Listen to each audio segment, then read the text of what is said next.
Welcome back to another episode of the Tuck Shop Podcast. I'm Matt Cernell, coming to you, recording live here at the University of Pittsburgh at Johnstown campus, as usual. David Janicek, thank you for jumping on again and talking about all the cool stuff you have going on. How you doing? We're just jumping to keep warm here. Body, keep it moving. Doing well. Thanks for having me again. Always a pleasure. You survived the rain deluge over the last week?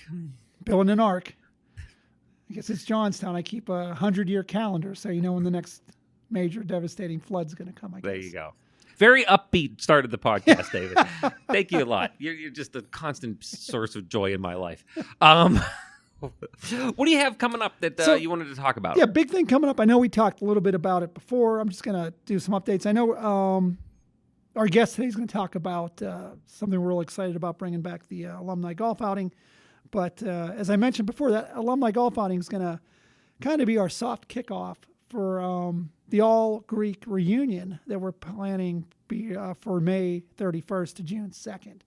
So that golf outing is going to take place on the 31st in the morning, and then the Greek reunion is going to officially kick off that night with a meet and greet from 7 to 10 at the Living Learning Center.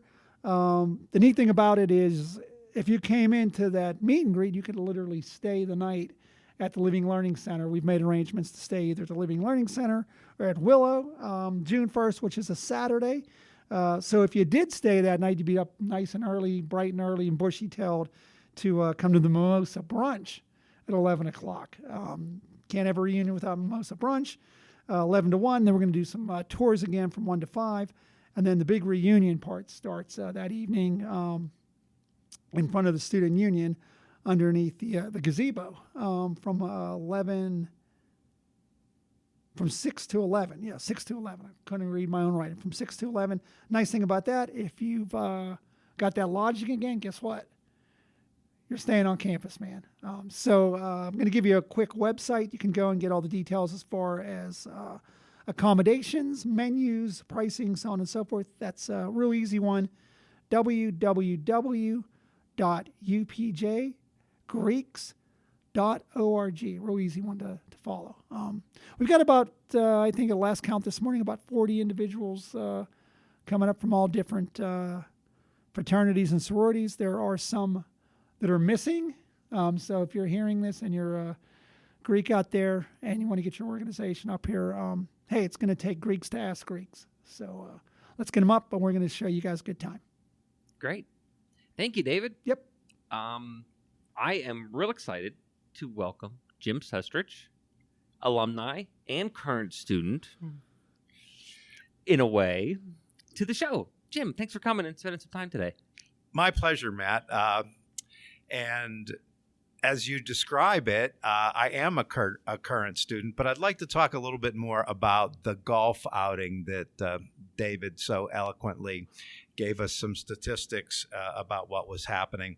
We decided this year to try to piggyback that onto the Greek weekend as kind of an intro to get some of our old fraternity brothers back on campus. And we thought the incentive of having accommodations for the evening or for the weekend, for that matter, would be a really a bright spot and an incentive to get the crew, so to speak, back on campus and trying to relive some of those great moments that we had a number of years ago. So we were able to schedule the alumni golf outing on May 31st, as David had mentioned, and we're real excited about it. It's one of the bigger fundraisers that the Alumni Association or board uses during the year, and we're convinced that we're going to have at least 18 foursomes on a bright, sunny day at the Wimber Country Club, which we've had for the outing for the last several years, and has always been great hosts for us. We plan a little bit of an expanded menu for lunch and for dinner, some great prizes, and some great mirth, and getting together with each other for a great golf afternoon. And then, like we said, piggybacking that onto the Greek weekend for the remainder. If you want to register for either the golf David was kind enough to give the Greek reunion webpage, but golf is at upj.pitt.edu/alumni golf. Even if you don't golf, you could use the help with hull sponsors or other type of sponsorships. Everything that's generated goes to help us support scholarships. So it actually goes to students to help. Actually, a great feeling that all of us on the board have. We can certainly use any help, and but we would most like to see a great head count for a great weekend. Not only Greeks, but like we used to call them back in the day, the GDIs, and anyone from the community who would like to come. I'm looking forward to it. I really am. Should be exciting. Should be very exciting. Another couple other things that I would like to talk about, being a proud graduate of this institution. When did you graduate? 1982. I was a little behind schedule, but better late than never.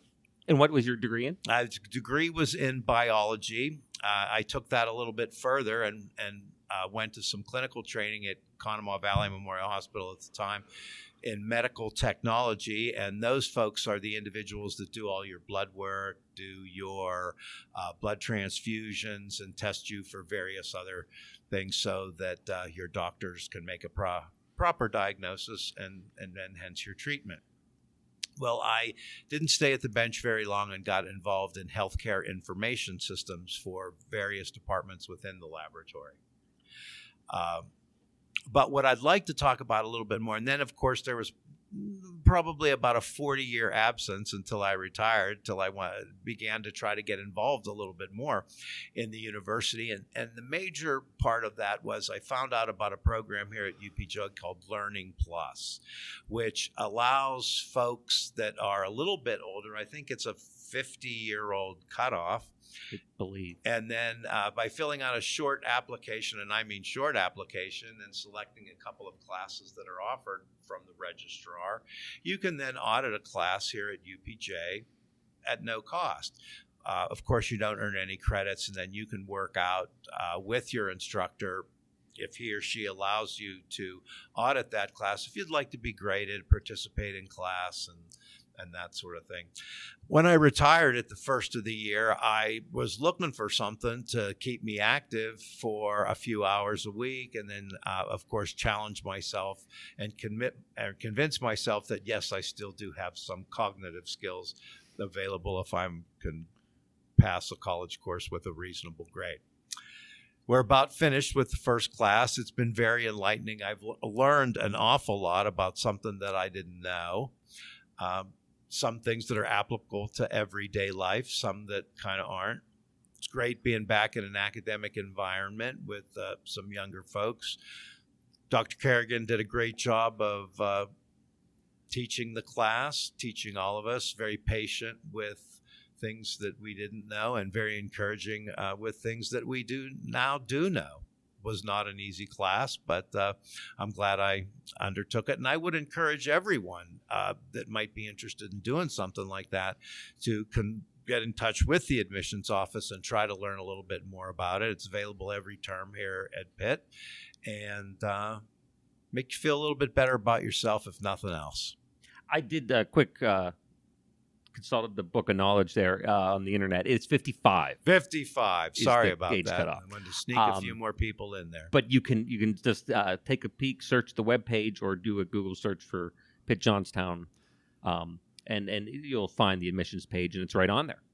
Now, is that any class, or is it just select courses? Well, there are certain physical education classes, engineering classes, nursing classes are kind of off the table, but pretty much everything else is available.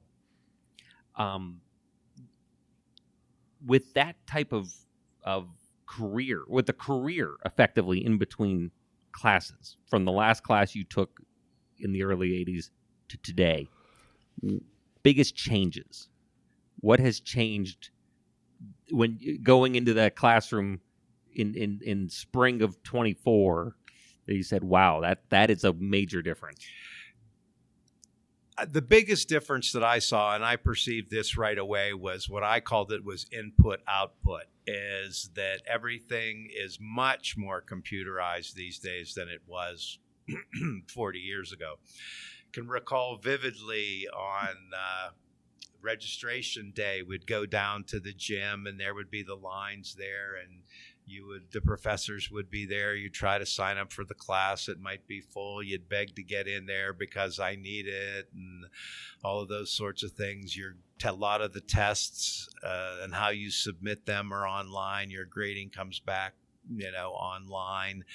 And for me, that was a little bit, different. I still consider myself somewhat of a brick and mortar kind of guy, and I still take notes on paper, unlike some of my classmates and that kind of thing. And but the other parts of it, like the asking the questions, the sitting in class, the talking with each other, working on projects, that sorts of things, those are great things about a non-online environment that are really an experience that I think a lot of people were missing. A lot of people missed about, during the pandemic when everything, went online. There is a true value to being on site and studying with others, being able to ask questions directly to the professor and having the professor respond, sometimes positively, sometimes negatively. What was there any type of reaction that first couple of days in class from students who say, wait, are you helping teach a course? Because I have this problem, Jim, because I sometimes too, where I remember student time here and now teaching. Sometimes it feels odd a little bit to be kind of I don't want to put it nicely, not for you, but I feel like the old guy. You're younger than maybe not chronologically, but at least in soul and spirit, seem to be a lot younger than I am. Well, I probably stood out like a sore thumb because, I wear collared shirts, I wear slacks, and I wear dress shoes. So, I'm sure I did stand and get my hair cut. So I do stand out probably like a sore thumb. But, occasionally I get ribbed in class a little bit, like, it is a geology class, so we were learning about fossils. We learned about something a little bit more recent history, David. We were learning about Mount St. Helens, and then I didn't take it too bad when he said, "Well, Jim probably remembers the explosion," but I did get a little bit. I think Jim dated Mount St. Feeling Helens. badly when they did mention that. We got to, because of the eclipse, we got to talking about the moonshot and everything like that. And the professor said, yes, you can probably read and see some YouTube videos a little bit more about what it was like. And I thought to myself and looked around and, well, you could just ask Jim. He was probably around when that happened. But I kind of got over that pretty quickly. I was just talking with some folks this morning. Another student wanted to borrow a pencil for a few minutes. And we got to chatting, and he goes, well, I don't think this is your first rodeo. And we were talking. And I said, yeah. I said, I made the stupid decision after being away from this place for 40 years to come back and take another class. And he goes, what was it like back in the old days? So I dug into the memory banks and taught him what college life was really like back in the old days. Do you have a particular story of that time that you would like to share that wouldn't get either myself or David fired?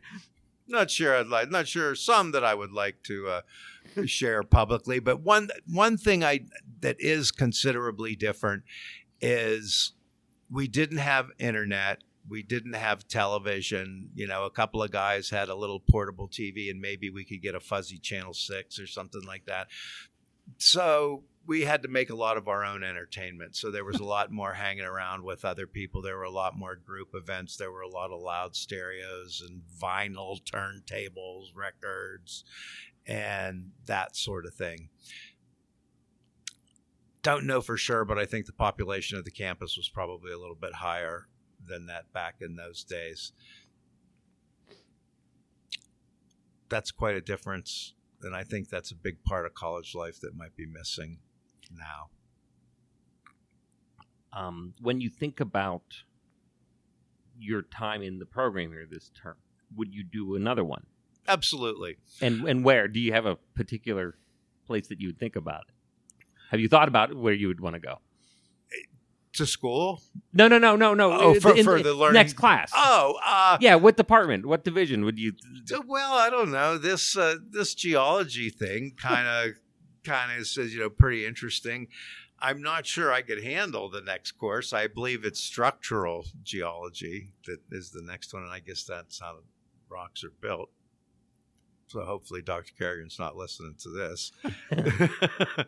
And but not, I think not until the next spring term, because the winter's a good time to do that. The golf will be coming up. We'll be practicing for the alumni tournament pretty soon. Swimming, hiking, those kinds of things open up. The winters or the spring term's a good time to do that sort of stuff. Have to take a look at the registrar and see what's there. But yes, definitely, I think I'm going to take another course next spring term. You were, correct me if I'm wrong, you were Delta Chi? Yes. What's that meant to you? Being in having that experience of being in Delta Chi. It's lifelong friends. I mean, I can't say that I'm friends with every fraternity brother that that was here at the time, but there's a core of us, 10 or 12 of us, that still communicate pretty regularly, try to get together as often as we can. And then there's core friends like, John Wozniak, Jeff Griffith, a couple other guys that were roommates and close friends, and talk to them all the time, and really value their friendship. And that never would have happened if it wouldn't have been for Griff. Maybe we went to high school together, so it was but no, it's not for everybody, but it's certainly something that'll hang with you for the rest of your life. Would you have anticipated where you ended up career-wise with the degree you had now? What would you have thought if current you had gone back and talked to 1982? Yeah. Well, what drove it for me really was the availability to get some reasonably good employment reasonably quickly without too much of higher education. Back and then, actually, my degree was in biology, but it focused a little bit more on environmental biology, environmental ecology types of things. Ronald Reagan was the president back at that time, and he wasn't too interested in environmental things, so back at the time. So I had to make a decision on what direction I was going to take to try to get a job. So I thought, well, aging population, that kind of stuff, maybe healthcare is a good idea. Always liked the laboratory environment, trained, in that with various college courses. So with another year of education down at the hospital, clinical training more than anything else, pass, the boards as any sort of medical ancillary type of job requires. And then you got a job at the bench. Would have been a great career to keep moving on towards that. Young guy, plenty of opportunities, no reason to stay any around. I moved into the healthcare environment, got involved into sales and marketing, lots of travel, lots of exciting places to see, lots of exciting places to meet. Wouldn't have traded it for the world. And that's probably true for most people. As they graduate from college, any college, their evolution throughout life changes their career in so many ways that where they're sitting now, 40 years later, they never would have anticipated that those are the kinds of things that they would have gotten involved in. Although I will say that at least it was related to the things that I did in my education, which was anatomy and chemistry and biology and all of those things. And a respect for individuals and healthcare in general. So environmental biology, 1982, living in Johnstown. That's not something I don't think you speak with friends. Well, you made the comment, the president at the time wasn't really, don't know, into the environment to that point, but you lived in a town that was probably followed suit to that.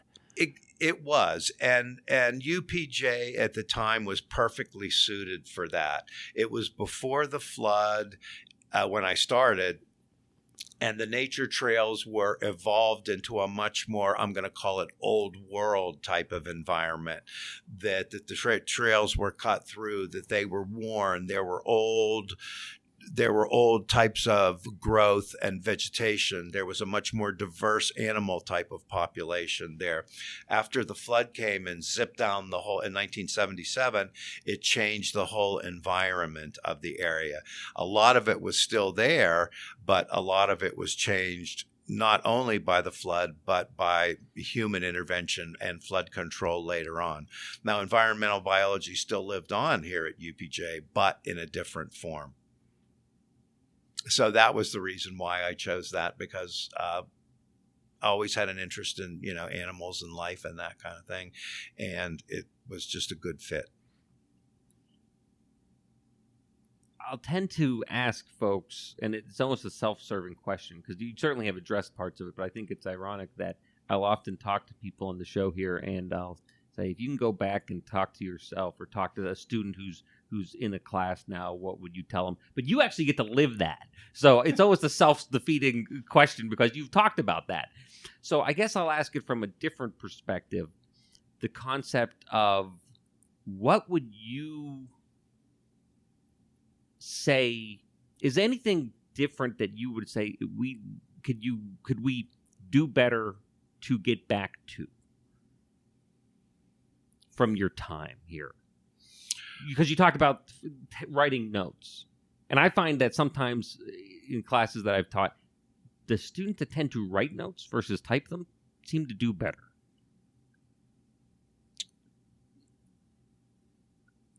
I'm going to have to take that one step backwards. Okay.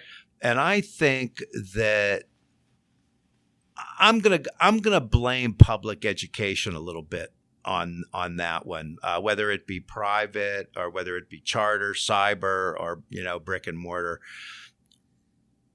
I think that kids moving into a college environment these days are a little less structured than we were back in the old days. When we were taught in high school and stuff, it was a very sequential type of things. These are the kinds of things that were going to happen in this sequence. This is how you take a note. You start with number 1, you start with number 2, you start with number 3. One of the assignments in my class this year or this term was to write a research paper, and Dr. Kerrigan made us do it in steps.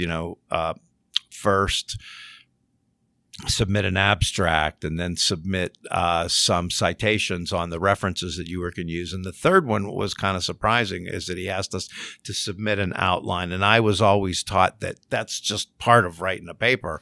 And I kind of asked him about that after class, and he said, I can't be sure that the students that I'm teaching right now have those skills that we were just talking about. The abstract, and then the resources, and then the outline, and then, the features of the paper and things like that. So to answer your question, I think the advice that I could give to anyone coming into this place is that make sure that you're comfortable with the essential tools that you have to learn and to reproduce that learning. Otherwise, and the rest of it should fall into place. And don't make the mistake like I did to party just a little bit too much. I'm glad it's restricted a little bit now. For general population, or for you now as part of the Learning Plus program? General population. Okay, I was going to say. I've restricted the party in part about 10 years ago, so pretty significantly. You don't hang out at the Delta Chi house in between class then, I guess. Not anymore. Not anymore. I visit. I don't hang out anymore. I was a resident there for a while. Not the same as being a resident at the hospital. I'm starting to see this taxi Reverend Jim scenario, hanging out at the old Delta Chi house, imparting the knowledge of the day. Well, they have my easy chair set up down there now. One quick question I do have. So, because I often think in my own mind this.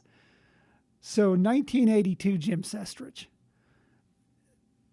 Then there's 2024 Jim Sestrich. Did the 82 Jim ever think that in 2024 if you had to look ahead to that, like where would, they always ask that question, what's your 5-year plan? What's your 10-year plan? What's your 20-year plan? I guess my question is, did that 1982 see in 2024, I'd be right back here wanting to learn? Well, I kind of thought about that a little bit, and I took a little bit different tact on it. Rather than kind of thinking into the future, I tried to put myself in the past. And I thought about myself. I said, okay, Jim, you're walking down Krebs Hall for the very first time in 1975. And the Learning Plus program is still there. And then there's a guy with some gray hair that has a collared shirt on and slacks without any holes in them walking down the hall. And you think to yourself, wow, he probably graduated about 4 years ago. That would have been 1930. What was going through his mind when he came back? And now he's thinking, wow, I wonder. Well, there was nobody before him, but what was he thinking in 1927 or 1930? And now what is he thinking? So I think to myself, what was the world? What was an average day like in 1975, an average day like in 2024, and what will an average day be like in 2064? And I think to myself, wow, if it's so much different in these 40 years, how much different is it Can't even, in the next 40 years? Is it going to be linear? Is it going to be exponential? Is it going to be beyond that? I'm tending to think it's going to be exponential. That's an amazing way to think about it, and it's not quite as long, but it was a real eye-opener when I was teaching a course, and it dawned on me, I have 30 people in front of me, grown adults, in a college course that weren't alive on 9/11. And it's like, whoa.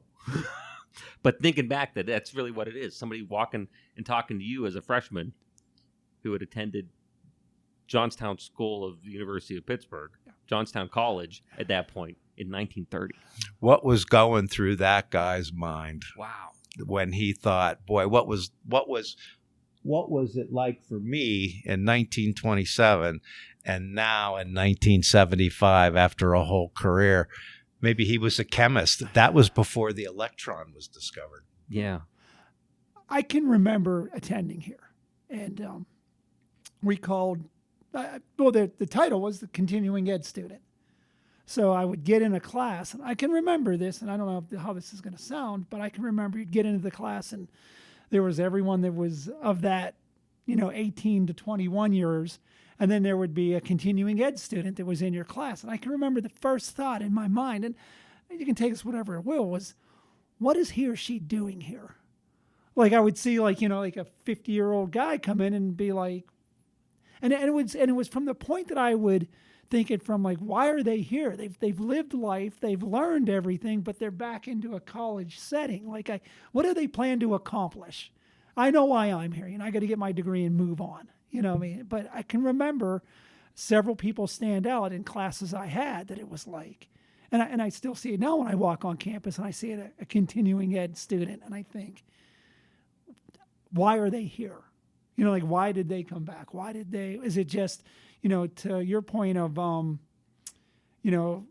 Learning Plus, to gain knowledge, like you said, to learn something that I didn't know before. And I'm just going to kind of wrap a bow on this. I give you the credit of coming back and wanting to learn it rather than say, how is that mountain formed? Let's go on the internet or let's go on YouTube and figure it out.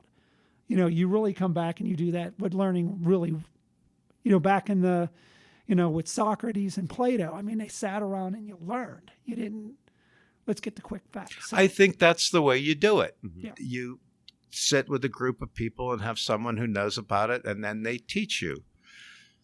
When you're born, you know nothing. You have to be taught everything. And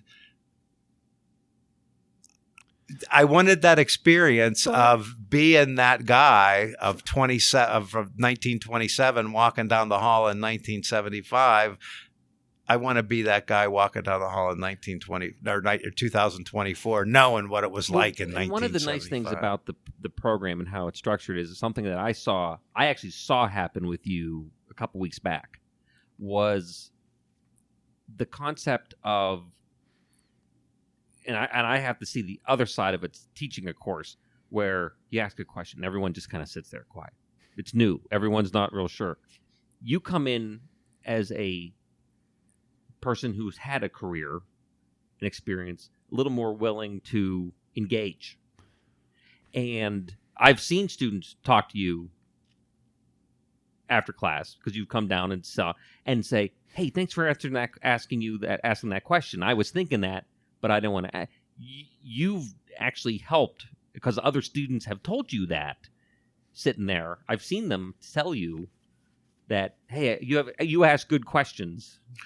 But they said that I wouldn't have done that, asked that, but I was thinking it, but you actually asked it. Yeah, that comes with experience. I mean, they pounded a couple of reasons. One, they pound it into your head. If you don't know, ask, because it's better you know up front than trying to retrofit or something like that. And I don't know if it's, I just don't have any fear. I mean, Jim, that was a stupid question. I'm not going to take it as an embarrassment. Maybe it was, but because he's told me I've been wrong before. And, that's how you learn. But again, I mean, we live in a day, when I was growing up, if you had a set of encyclopedias, that was your internet. So you didn't need to go to class. You just pulled out the encyclopedia and you read there and you found out your facts. And we live even in a more accelerated time now where you just go to your phone. I want to know something, I go to. So I give the credit of someone who, or anyone that wants to come back and do the learning the way learning's to be done.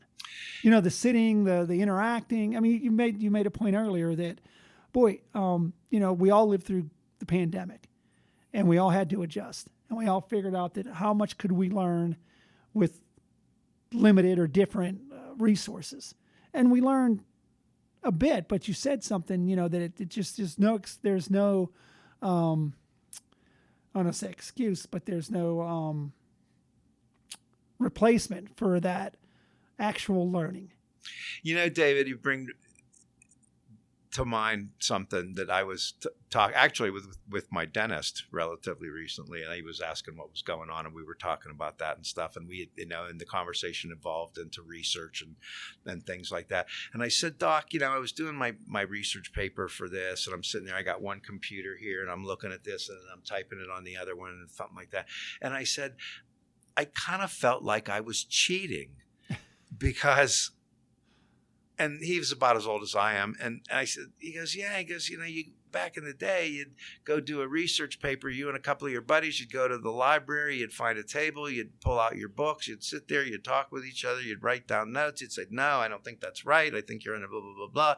And then you'd all write your papers and talk about it at the end. And I said, I felt like I was cheating because it was here on this box and I didn't go look for it, and I didn't have to have that silly Dewey Decimal System and those, but I felt like I accomplished more. I think you said I feel like I'm cheating, but I'm not. But I think we got to a point in learning where I used to work for a woman that would constantly say work smarter, not harder. So if the answer is there, why would you go look? And I'm going to wrap this into, why would you go look for something when it's on your phone? But I guess the wrapping up of it all that I would think is that, Learning Plus, this program, go beyond the internet. It costs you nothing. It's an experience. I think there's something to be learned. I know we talked, from time to time about, a program here that we do, Sage, where we're trying to bring, someone who's older, that's lived a career, to talk to someone who's younger. But that's not internet stuff. That's not video. That's real learning. So I'm kind of putting a plug in for Learning Plus. Go beyond the internet. Go to the registrar's office, see what courses are that are offered. It doesn't cost you anything other than your time. And it's actually, it's interesting, and I don't say this, that it's always a pleasure to talk to Jim, and it's almost like, "Jim, what did we learn today?" And Jim will tell you what we've learned today, and I'm like, "Boy, that's an interesting," because I could have just went and asked Siri that. Siri, tell me this, and Siri's going to tell me. Undergrad, I was a biology major. Most of the guys that I lived with were business majors or engineers or something like that. And when I came home from biology lab, no matter what course that I was taking, I would always bring some home, and those guys would be sitting there and say, "What did we learn today?" And I can remember vividly, I stole a resurrection plant from the lab. And a resurrection plant looks like this dead plant, and you stick it in water, and it amazingly springs to life. Hence, resurrection plant. Mm. And these business majors and engineers and stuff got the biggest kick out of that. And we had that plant. They dry it out, that. Put it back in water. They dry it out, then put it back. Amazed these people how that did that. But learning is a journey. It's never ending. I mean, I don't care if you're a ditch digger or you're a college professor. You're never going to stop learning. You're going to figure out a better way to dig the ditch. You're going to figure out a better way to teach your students. Now, at the end of retirement time, maybe if I'm a ditch digger, I might want to take a little bit of time off before I continue my learning. But in other environments, it's a journey for life, and you just don't want to stop. Or you could take a couple more classes and be a ditch digger digging for rocks. There you go. I know the class to take. I know the instructor. Jim, thank you for taking some time today and sitting with us. It was my pleasure. I hope I gave some advice to some people that might be looking for it. I can't encourage folks to take advantage of the Learning Plus program. Any opportunity that you get, please come back to the university during the weekend of Greek Weekend and visit the alumni. Come and visit the golf course. If you want to get together a foursome, please do. If you want to golf individually, we'll find a group of folks that you can spend the afternoon with. Let me just say one last plug for the golf outing, though. But I know you did mention that if you did come to golf and you wanted to stay overnight, we now have added that option. Excellent. Thanks for bringing that in. Hey, what could be better than another weekend at school with your buddies? And if we get enough people, you can golf with or near Jim, and he'll teach you about the geology of the golf course as you golf. Well, according to Dr. Kerrigan, there's boring rocks here in Western Pennsylvania, but we'll spruce it up somehow. Thank you again. My pleasure. Thanks, David. Absolutely. Thank you. The Tuck Shop podcast is recorded live on the University of Pittsburgh at Johnstown campus. Update your contact information with us by visiting johnstown.pitt.edu/alumni. Connect with us online via Facebook and LinkedIn, or consider donating to the university at giveto.pitt.edu/giveupj.